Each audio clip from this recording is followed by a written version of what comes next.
Daniel James here, and today what we're going to be doing is taking a look at Sample Logic's new library called Electrics.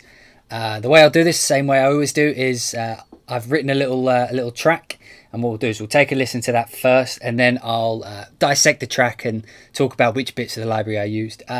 Just a note before I actually start the video is this track is, for those of you who know me, know that my tracks are normally very epic and orchestral, and you know, they use lots of strings and things like this.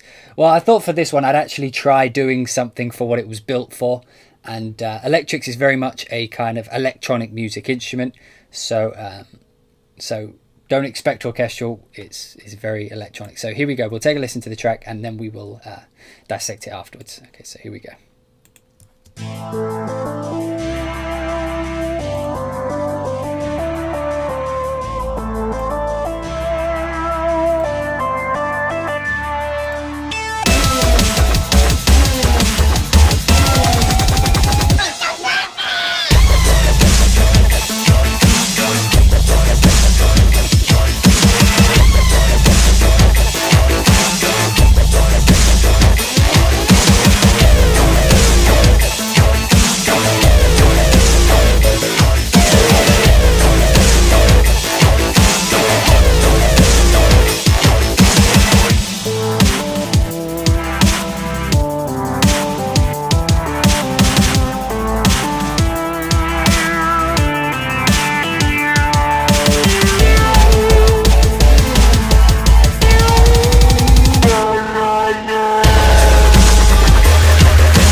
So as I said, it's very kind of electronic and, you know, unorchestral. But yeah, so this is Electrics. Basically, it's Sample Logic's new library, which is like I said, based on electronic instruments. And it's unlike the previous overview videos I've done. This one isn't actually for Contact. It's built into Ableton Live. It's an Ableton Live Set, I believe it's called. So when you install it, it builds itself into Ableton Live's file structure. So we've got it here. So it's in the presets, instruments, instrument rack, and then Sample Logic Electrics. Here it is. When you get the library, you get some atmospheres, which is like ambience and stingers. You get some ensembles, which is grouped instruments. Melodics, so you get some gated arps, well, some arps and gated instruments. Some bass instruments, leads, pads. I'm not sure why I'm saying them, you can read them, but percussives, and then you get some impact sequences, some impact kits, transitions, and then they've also got, which I missed at first, but they informed me that I was doing it wrong, is that it's also got some loops, which is in a different file structure. It's in the clips menu under Sample Logic Electrics audio loops, and then you've got some rhythmic loops and some tonal loops, and it's a double-edged sword here. It's good and bad. There's so much content that I won't be able to show you all of it today. So instead, what I was going to do, like I mentioned earlier, is I'll take you through the track I wrote and then show you what I did to each individual instrument. But just so that you know, there is a lot of content going on here for all your Ableton Live goodness. The drums you heard in that track were actually third-party. They weren't from the library. I wanted to do something a bit different, and I wanted to just show what the synths were like. So yeah, let's start at the beginning and walk you through what I did. So the first part of the section is basically a chord and a chord progression. That's the word I'm looking for. It's a chord progression with a melody over the top, which sounds like this.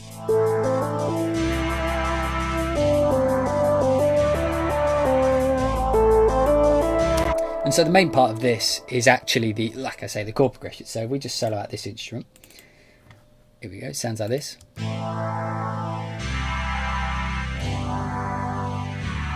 Nice simple block chords, you know, setting the scene, so to speak. This would probably be a good point to point out that when you load up an instrument so you load it in, so you get your MIDI track and you load an instrument in. Let's just load up an ART gate for some. You drag it on, you you are presented eventually with, this is your little instrument window down here. So just get rid of this, go back to our chords. So here we go. So as you can see, you get like a filter and a filter rate. You get distortion, ARP, attack, release, and then you get reverb and delay. And you can see here I've used some of Live's built-in instruments. I wanted to show how you could also use those with the instruments that you get. So I'll quickly show you what these do. So if I just mess with the high cut filter on this, does what you'd expect, it's a filter. But then things get interesting here with the filter rate. For those of you who like the kind of dubstep and wobbly kind of sounds, you whack up this filter rate.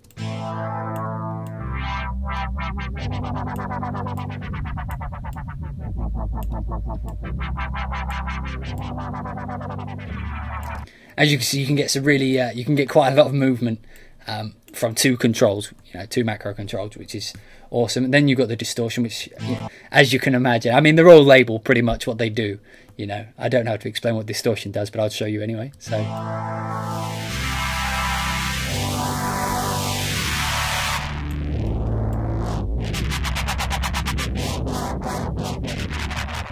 As you can see, so from 3 dials, I've made a radically different sound than from what it was.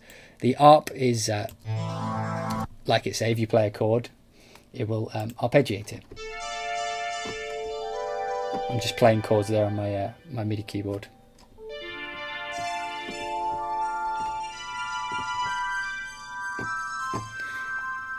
And that's the number underneath is the rate at which it does that. The attack and release is attack and release. So if you turn that up, it comes in slowly. Release is how long it lasts after. I feel like I'm explaining the basics of sequencing to you guys, so I apologize. I'm just showing what the functions do. So what I've done here is I've added a compressor, and this isn't actually compressing the signal itself. It's a side-chaining it to a kick, which is these purple ones here. So at the beginning, there isn't actually any information coming into the compressor, so you can ignore that for now. And then what I've done is put on a notch filter. Now, a lot of people don't quite understand what notch filters sound like. A lot of people just dismiss them. They go with the low pass and the high pass. But a notch filter is good if you want to kind of make a phasey kind of swooshy sound. So if I play it and then I'll take it off and you'll hear the difference.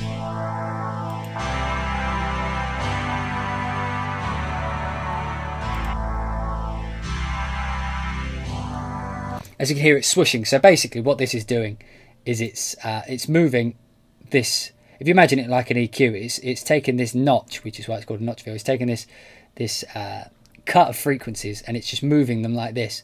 So as you can see over on the right, as it moves to the left, you're getting more high frequencies. It's like a low and a high pass filter on there at the same time. And then I've got an LFO sequence going on here. So the amount, so it moves by 18 either direction, and it moves every 2 bars. So, if I move it lower.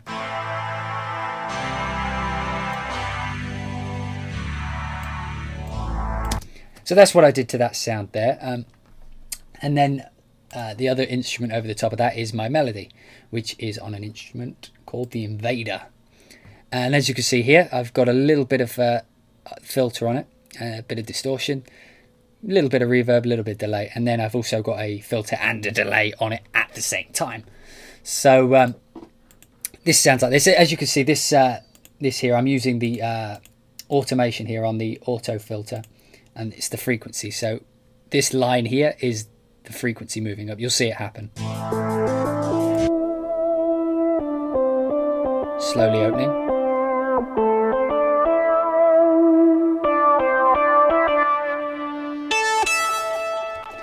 Like that, and then of course you got the delay over the top. I mean, this instrument without the if I turn off the effects here,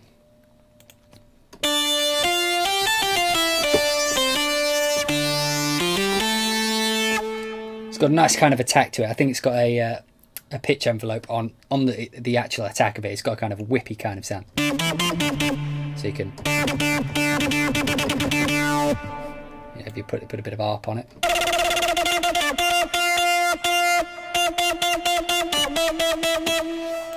It's interesting sounding. And then, of course, like I said, I had the filter on it, which just brings out some of the frequencies. If I turn it back on, changes the tone a little bit. Just click a bit further. And that's your basic kind of opening the filter thing, and then a bit of ping pong to delay to widen out a bit. So then we move on to the first of my build-up sections, which is actually layered over quite a few instruments. So we come up here, we'll listen to this one here. So this is what the build-up actually sounds like.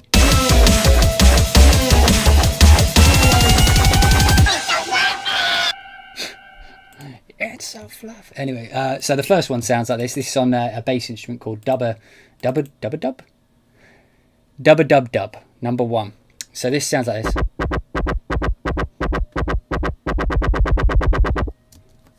By itself, it doesn't make much sense. I'll come into this instrument a bit later because I'm using it over here, and the same with this one, which is basically just a bass. And then we'll move down to this one. I believe this is the actual sound of the build-up.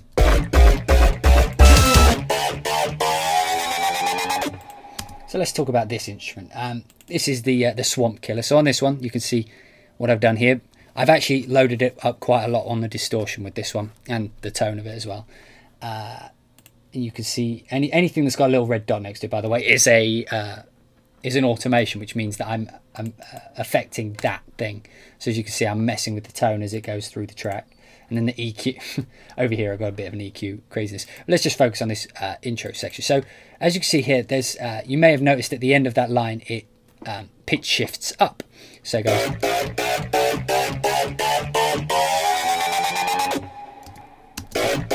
So that pitch shift is actually pretty easy to do, and it's a simple little tip is I've actually just clicked the pitch bend, and then for the duration of that happening, I just pitch shift up. Excuse me, pitch shift the whole line up, so you get this constant building rise. You know, I mean, just to show you what you can do, you know, bring it down.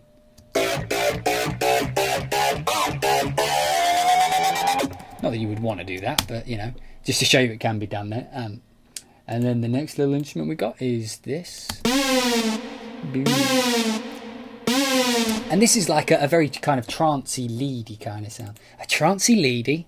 I've coined that phrase. A trancey leady is now what this sound is referred to.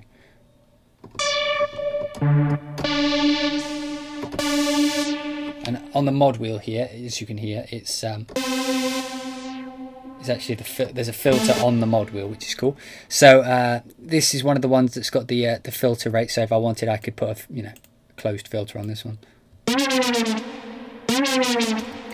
But for this particular reason, I didn't want that sound. So this basically just goes. Again, not very interesting, just adding a little bit of sonic interest going on in the track. So we just look, as you can see, little pitch bends going in. A lot of people think with pitch bends you have to do it with the pitch wheel. And I come from the orchestral world where a lot of what the music you write is thought out before you play it. You know, it's not so much improvisation. So, you know, I'm used to clicking in information. So, you know, for those of you who exclusively do electronic music, every now and again it's good to, instead of playing with the MIDI keyboard and playing in your notes and things, try programming them in so that you can actually plan ahead what you're going to do. So things like pitch bends here, as you can see, I've put a very specific kind of, I mean, if I did it higher, it sounds a bit like wee. That's the professional term. It sounds like wee. But here it's more of a no, like it's falling in to the sound if you layer it with the rest of the things. So you've got these coming down, and then you've got this going up.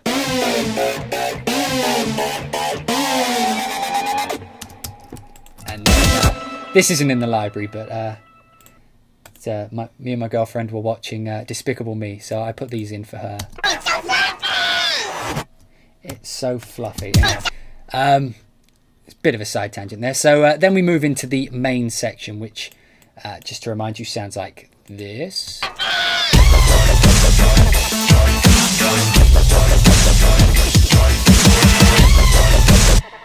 When I showed one of my friends this track, he said it's a cheeky bass line. I'm not sure if that was a compliment or a negative comment, but so my cheeky bass line was actually I wanted to show here how you can create interesting sounds from something that may sound basic to begin with. like one of the principles is if the sonic quality is there in the sound, you can craft it into something. I think the actual phrase goes, you can't polish a turd, but if you've got a diamond, it can be polished, you know. So if you've got a sound that's got all the you know, plenty of frequencies, lots of interest in the actual tone, you can craft it into something interesting. So my main bass here is a wobble, which sounds like this, which sounds a little bit weird by itself, you know. With the drums, it makes more sense. And it's, you know, it's just hitting on that eighth note, and then, you know, carries on. So I'll just show you how I did this one. So as you can see, I've got quite a lot of effects going on here. In the actual instrument, I've got a little bit of filter just cutting off the high end to begin with, before I've put on the extra filters here and such. But if I just take off all the effects except for what's on the actual instrument itself, it sounds like this. Now that may not sound interesting, but when you actually stop and listen to the sound, you notice that you've actually got quite a few mid-tones in there. You've got plenty of bass tones, and you've actually got a lot of high, fizzy kind of electric sounding frequencies. I mean, it's hard to explain because I can't make those frequencies with my voice. I could probably show you with a filter, high pass filter. It's got lots of these sounds. Those sounds.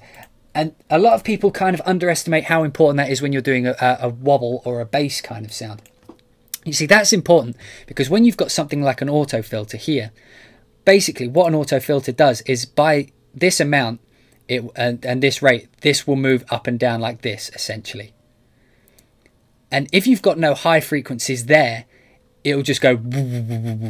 Whereas when you've got the higher frequencies, you get an actual... You get a kind of whipping tone to it. Let me demonstrate. If I cut those frequencies out of the high to begin with.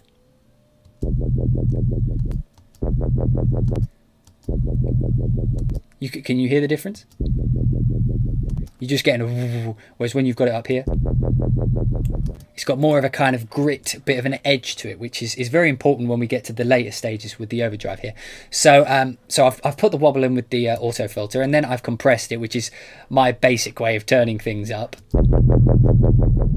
As you can see, it's quite aggressive. And then I've EQ'd, I'll stop saying basically in a minute, but what I've done is actually taken out a lot of the low mids and then boosted a little bit of that those high frequencies I was talking about. So when this filter passes over the higher frequencies, they get boosted a little bit, you know. You can hear them. It's subtle, but it becomes important in the next step, trust me. So now what I've done is I've thrown overdrive on top. And if you haven't used the overdrive before in live, basically what it does is this is what filters are going to be sent through the distortion, and then you've got a dry wet amount. And because those high frequencies are actually present in the actual sound, they're being pushed into the overdrive. So now they become more present, you know. Whereas I believe if I cut them out here, I could be wrong. This is just my theory. If I cut them out here, you see there's nothing for the overdrive to catch on to. And it just sounds like it's going... Whereas if those high frequencies are present, all of a sudden there's a rhythm. And the limit is just to make sure that none of those frequencies are pushing out over 0 dB. And then I boost it a little. Mainly because I'm an idiot, but, you know, whatever. So, yeah, so altogether it sounds like... Which is cool. So, moving down the list, our next little part is the yai. It's called the yai instrument. Again, I won't say what I'm doing every time. Every time I click on something, if you look down here, this is how I've shaped the sound. So, distortion, etc., etc. So, this is just going yai.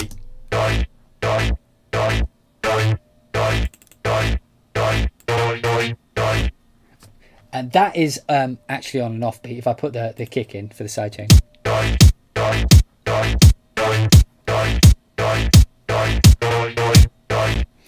And that's just a little technique for getting the rhythmic interest going there. If I layer it in with the bass line.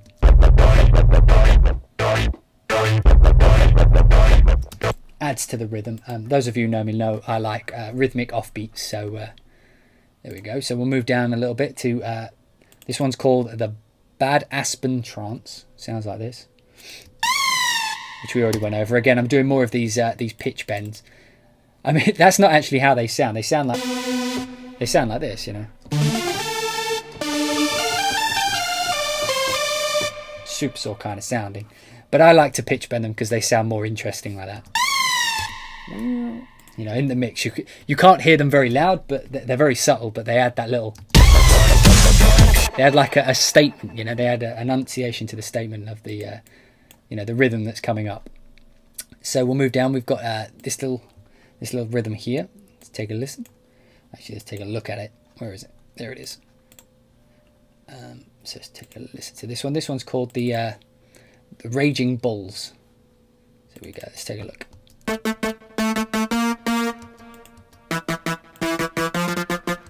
And this is basically just a little, almost like a small tight instrument, a tight percussive thing I'm using. This isn't so much being used for its melody as, well, for its, you know, actual notes, more for the actual snappiness. You know. So you hear the boom da da da da da da. If I show it's important. And then, as you can probably hear that whoop whoop whoop. That's coming from this one called the Dirty Minds. I've put an extra little bit of delay on this. This has got delay here, but I wanted to change the actual the rhythm of the delay. So I've put a little bit of delay so that the delays here are also being delayed here. And this I've actually pushed up. I believe I pushed up really high to A5, sorry, just under C6. So really high up on the keyboard, so you get this kind of sound.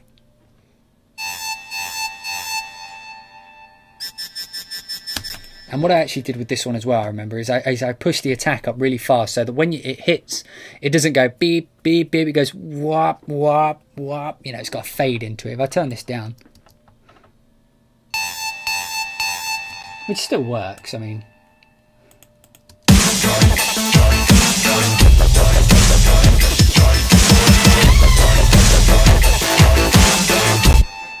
But it sounded like it needed more of a pull to it, more of a pull. So I put it up to about 240, I think it was. And now you'll hear the difference. It kind of whooshes in. Each note goes.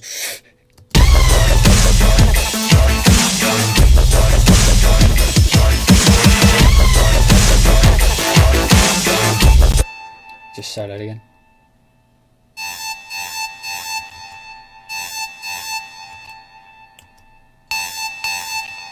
So again, subtlety is kind of important.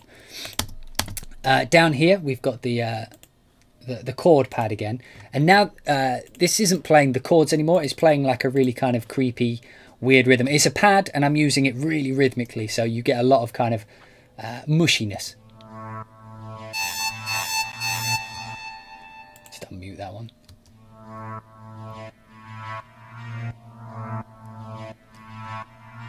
So I'm using it as a pad, basically just to glue in between the other instruments to fill out the actual sound.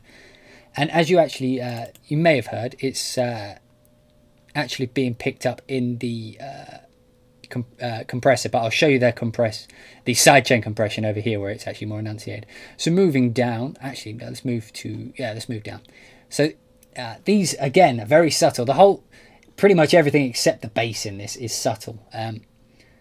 But all the subtleties add up to a kind of big sound. So here we've got like these little whooshes. This one's called the Lost Souls, and I'm basically using these as risers, small little risers into a beat. So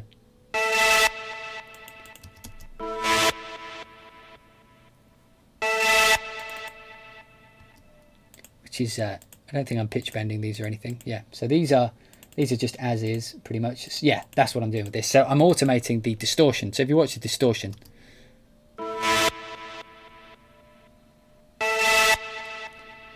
So without the distortion, this sounds like...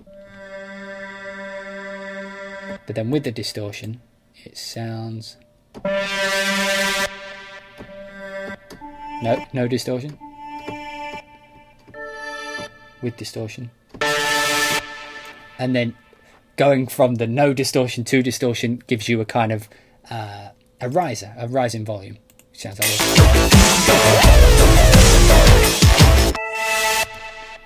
which for those of you who are into electronic music, risers are quite important. And then down here I've actually got a kind of a similar vibe going on with the distortion. This one's called the Pleasure Dice, by the way. And this essentially is a riser with a wobble.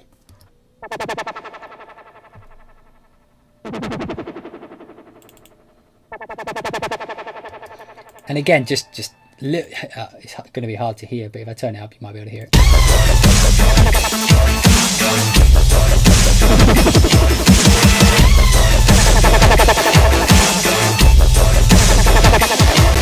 And the good thing about these is because the filter rate, as you can see, I'm using the built-in filter wobble here, you know, so I've got a filter with the rate. Because it's tempo synced, it means that even with the delays and all this good stuff, is that even though I'm only using them very briefly, they enunciate the 16th. So it's almost like doing a drum fill of 16ths just before you get to the next beat, but instead I'm doing it on a synth. So, you know, just because I can.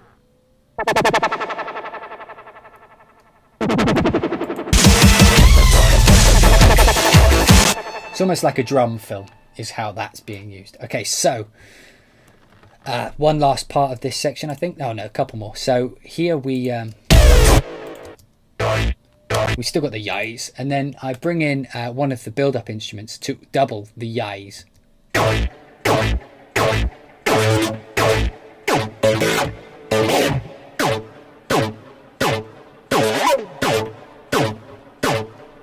And as you can see here, I've got a chorus on it.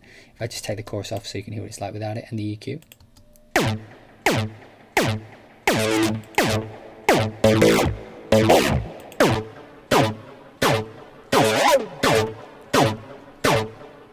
And then I've got a little bit of a high cut filter here with the filter rate on 12th. So it's 12th is a triplet, just so that you know that. And it's all about the triplets. So what we got down here? Here we've got, and this is a very plasticky kind of sound, but I use it more over here, so I'll talk about it over there. And then, and we talked about that one already. So we're on to the next section. This next section here sounds like this.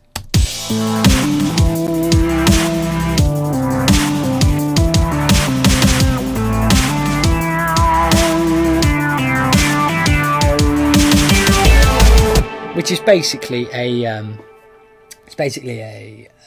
like a revisit. It's like a variation on the intro, except this one, the pads have actually got a built-in sidechain, so I'll just show you how that's done. That sounds like this, by the way.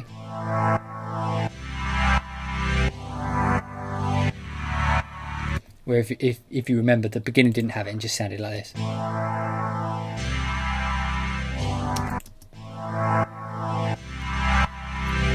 And for those of you who don't know how to do the sidechain, I'll just quickly show you here. So when you load up a compressor, you just click the little down arrow, boom. So you click sidechain, and then you put where you want the audio to come from. And that's basically what the filter's information is. Because if you look, that information is coming from what a kick, which sounds like this. So basically, I'm affecting the sound of this with a compressor that's attached to this. So when this sounds, the compressor kicks in, except the sound isn't affecting this, it's affecting the pad. So you can actually hear where the kick should be in the pad. If I turn that off, there we go. So we have a listen to this.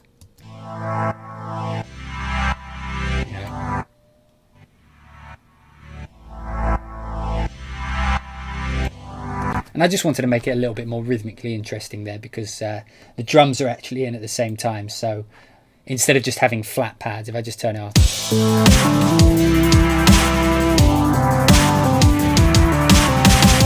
it's a bit more boring than it needs to be. But if you turn it on, all of a sudden it adds to the kind of pulse of this section.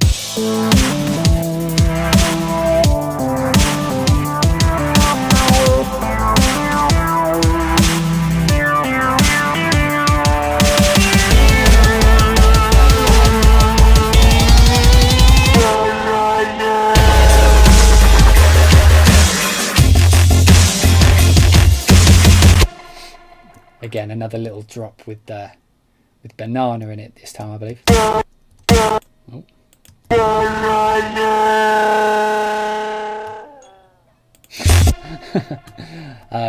Yeah, I enjoy that kind of stuff. So yeah, so the sidechain is the drums. So here we've got another build up. Again, same as the intro. Like I said, it was more of a variation. Except now we're using, this is called the dance bass. And this is, if I just turn the EQ off, it sounds like this. And like I said at the beginning, remember, sounds that have got a lot of frequencies in them are a good thing, because you can do more with them. This one had a lot of high click to it. As you can hear, there's a lot of like click on the high, and I didn't want that for this particular section, so all I had to do was EQ it out, and I boosted the bass a little bit.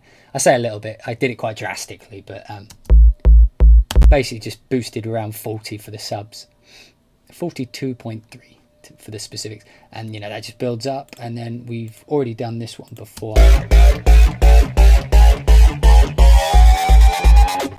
Where does that EQ move? Where is that moving? Okay, so let's talk about this one at the top. So this section again, just to remind you what this sounds like.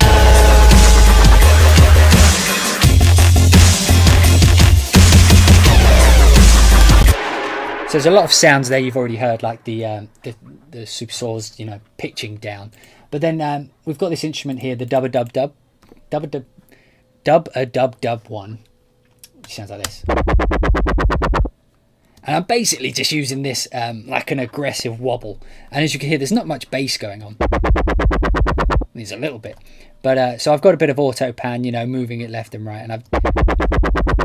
And the volume goes a little bit all over the place. So I just put a bit of automation on a utility, which I find is a better thing to automate than the track mixer, in case you want to mix, you know, in case you want to move a load of faders at the same time. So I normally use the utility for the gain. You see that here it was a bit loud because it's in a higher octave, etc, etc. So as you can see, I've got a filter going on here with a lot of actual movement going on, doing triplets.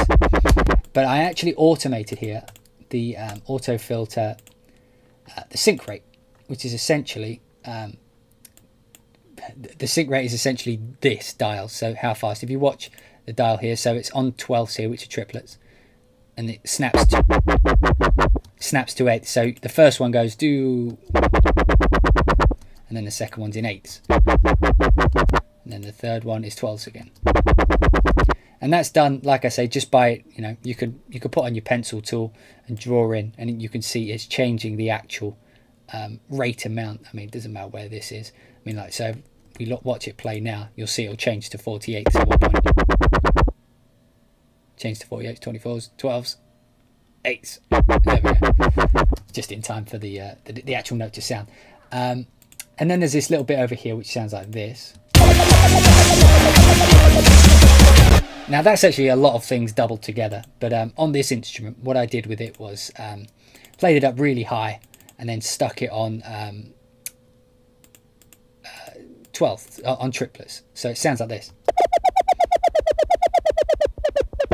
Now that sounds crap by itself, but when you put it into the mix, it sounds like it's part of another instrument, which is wobbling over the top, which worked actually nicer than I expected it to. If I put it.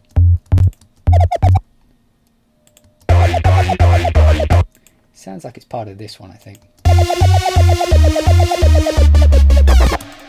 Okay, so then we move down one, and now we're on to this instrument, which is called the dance bass, which I just talked about. But this is basically like a clicky kind of. So not really much.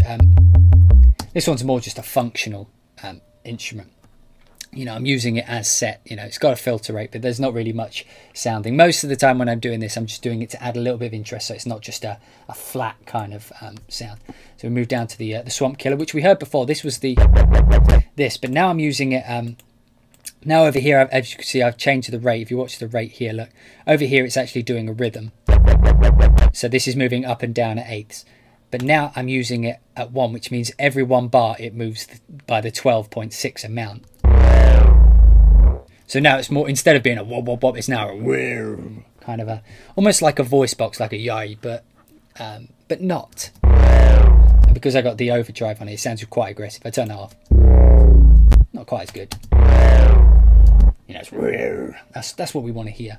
And then that's just basically doing the same thing. And we've actually got a bit of pitch on that by the sounds of it. Yeah, so it's pitching down. You know, you could pitch it all the way up first if you wanted.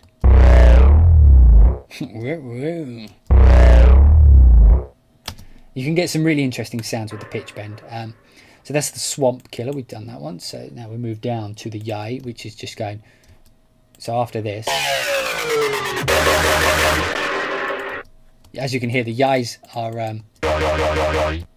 layered in with this Swamp Killer over here, which is a bit more aggressive.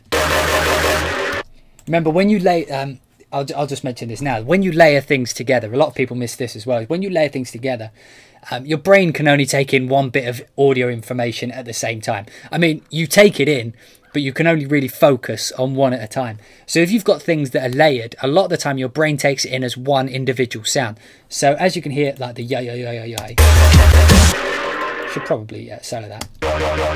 Sounds quite weak. And then if I put this, that just sounds like a load of noise. But if you put the two together, it sounds like the yai is louder, more aggressive. So it sounds like now they're the same instrument when they're not. Remember that. So sometimes if you've got a sound that's too weak, you know, don't necessarily try too hard to make that sound like how you want. Just layer something else in that's got that frequency. So if you've got like a bass sound you like, but you think the top end needs to be more aggressive, instead of trying to force the top end to be aggressive, bring in a sound that hasn't got much bass, play the exact same thing the bass is, and then make the top end of that aggressive. And when you layer the two together, it'll just sound like one sound that's overly aggressive. Right, got that out of my system. So the yais are going.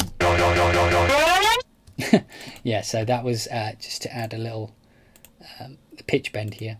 So as you can see, the pitch is stable here, and then it goes. I mean, if I could pitch that down if I wanted.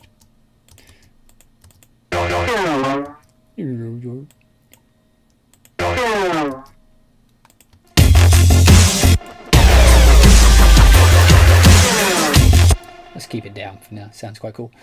So here we've... Oh, what do I do then?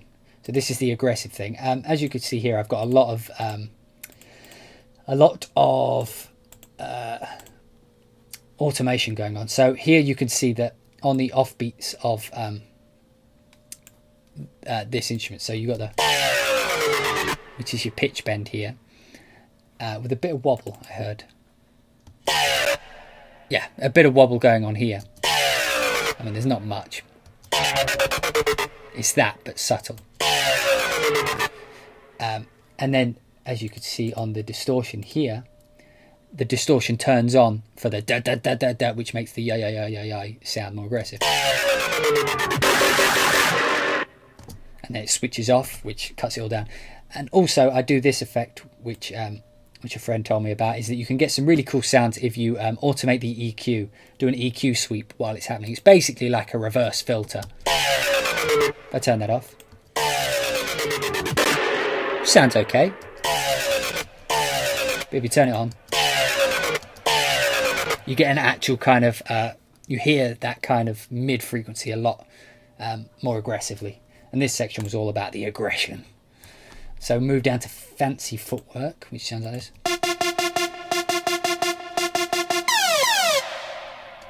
That laser sound, by the way, again, just pitch bending. Just pitch bend everything. Got a little bit of reverb on it now, which is cool. Swamp Killer is doing this. Yeah, so the Swamp Killer, this is a very plasticky kind of sound. And what I was saying earlier about layering things, this sound by itself, not particularly impressive. I mean, as you can hear, there's a lot of actual bass in this instrument. But I didn't want this instrument for its bass because I've got bass up the wazoo. Up the wazoo? Who even says that anymore? What does it mean, up the wazoo? Anyway, sorry, I digress. I didn't want this for the bass because I've already got a lot of bass in abundance.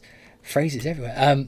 So what I did is I cut the bass out and turned up the highs because I wanted if I just take this out of the actual part, you'll hear there's less high end. So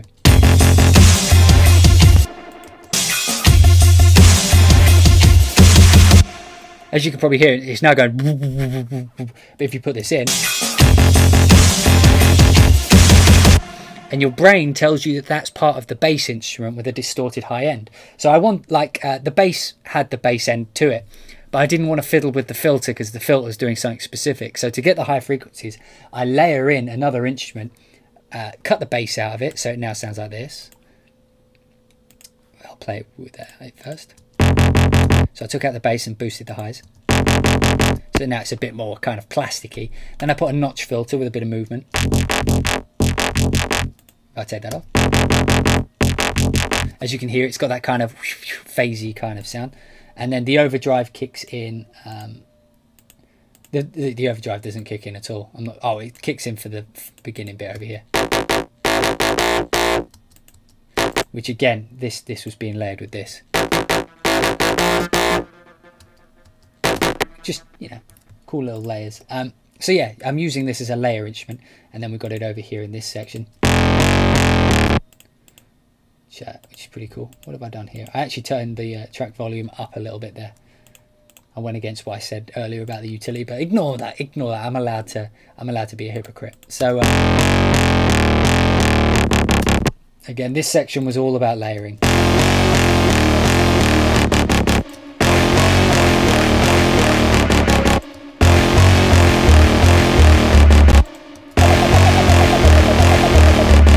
And they're all playing the exact same thing, just layered on top of each other. But no individual one could pull off that sound by itself. But all together, your brain hears it as one. It's unison. It hears it as one section. It's like when you hear an orchestra, when the first violins are playing a melody, you hear it as one instrument, not a group of 100. Well, you don't have 100, but you know what I mean. So this section sounds like this. Interestingly enough, I'm also doubling that rhythm on the drums like this. So this entire little section here, this little breakdown section, is basically every beat has got something on it.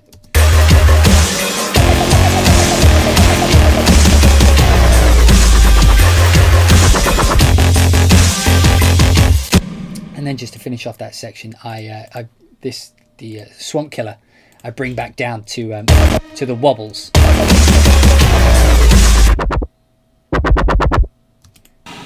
Just throw in a little wobble here and there. Bit of wobbles, and then again in the last section I've got the Lost Souls going on. Sounds like this, and that's how I actually move into the last section here with a big aggressive.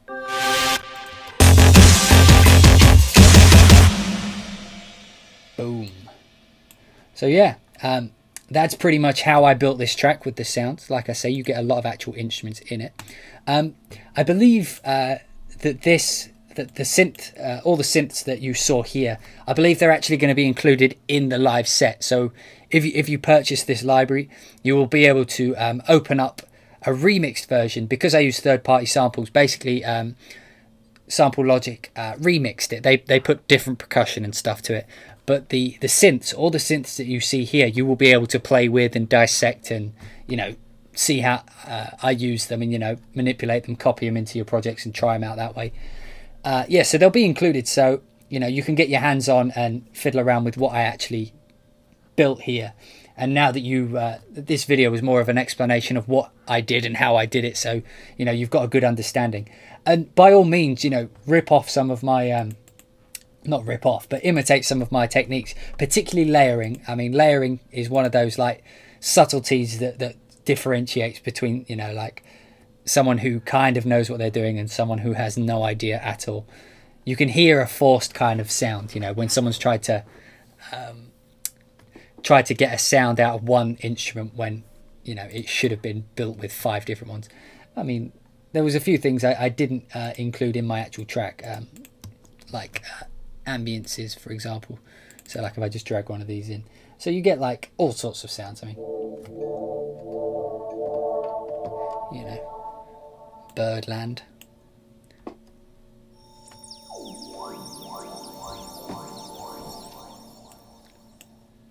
Just a few of these. No actual sound coming out of that one.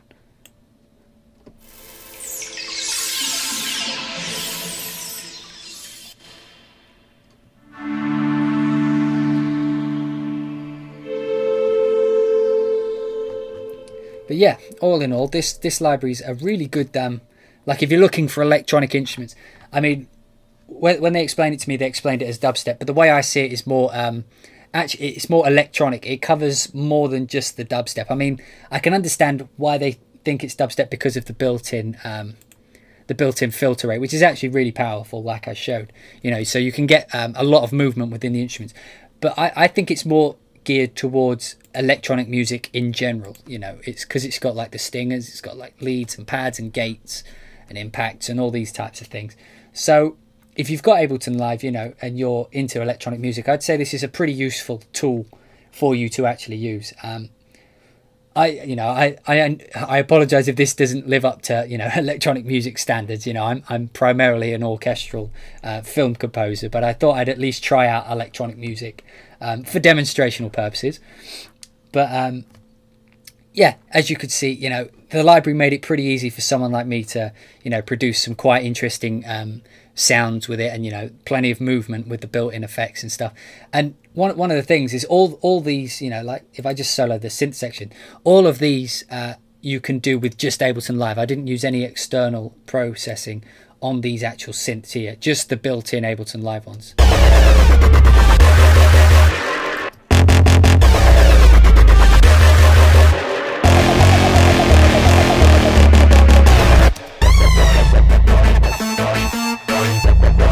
You know, all these sounds are within Ableton Live. So if you've only got Ableton Live and you want to fill it with some more sounds, these are perfect because you don't even need the extra third-party things to create those kinds of synthy sounds. So yeah, I hope you guys have enjoyed this this video today, and you know, I hope it as far as electronic music goes, I hope I don't get crucified too much for it. But I hope you enjoyed watching it, and I hope you found my techniques useful or interesting. If not, I'm sorry if I wasted your time. But yeah, thanks for watching, guys, and I'll see you all again next time. Thanks. Bye-bye.